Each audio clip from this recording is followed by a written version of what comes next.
is Reverend Don Lewis coming to you from beautiful Danville. And today our question comes to us from Magenta. And Magenta has the following question. She would like me to speak to the different layers of the higher self, specifically the astral, the soul, and the monad.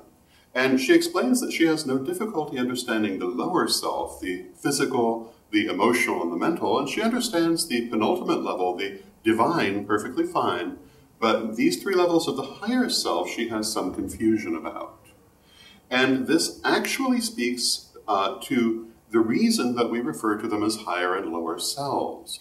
The lower self are the parts of the self that we readily are aware of, that most people are highly conscious of, and can identify the workings of more or less. The higher self are the parts that most people are less aware of or not aware of at all in daily life, and that we have to work to perceive. And, of course, these 7 layers, to recap again, are physical, emotional, mental, astral, soul, monad, and divine.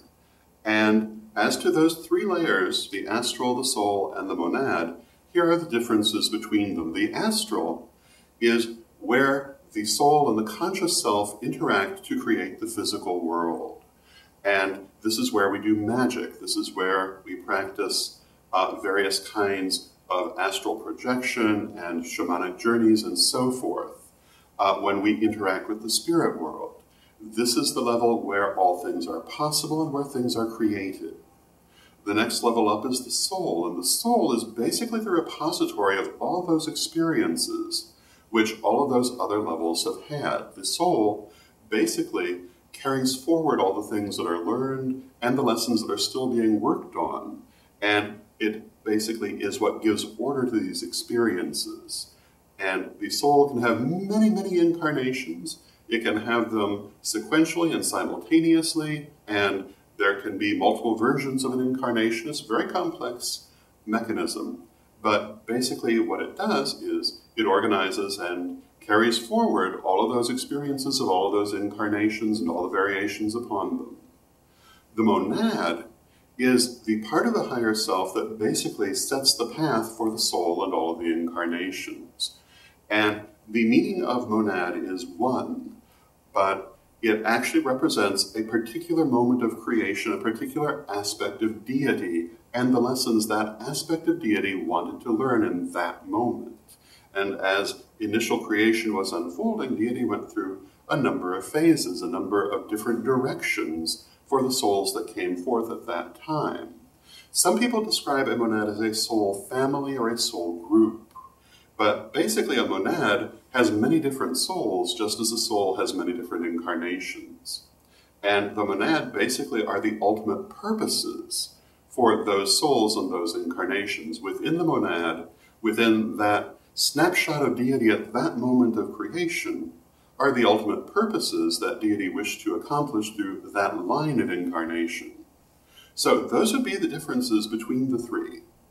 And obviously, the higher you go into the higher self, the harder it is to truly know and understand, but none of it is truly beyond our awareness. I would argue that the higher portions are beyond our full comprehension, but not our awareness. And when we talk about the divine, when we talk about the monad, I would say they're so much bigger than we are that we can only conceive of them, but never truly understand them, because it would require a greater level of consciousness than we possess. But that doesn't mean that we can't learn anything about them or try to attune to them. And of course, that's one of the more important parts of magic, attuning to the higher self so that you're going in the directions that you truly want to go.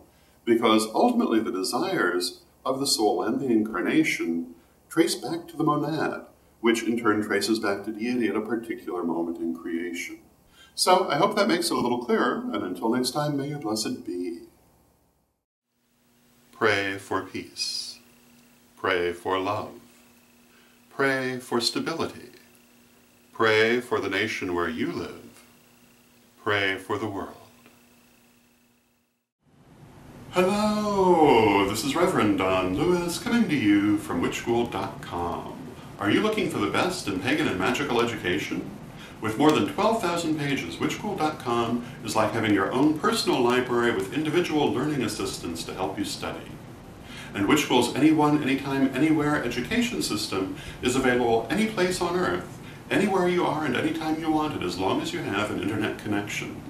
Witch School's lifetime memberships are a great value. They really do last a lifetime. They've been there for years and they'll be there for years to come.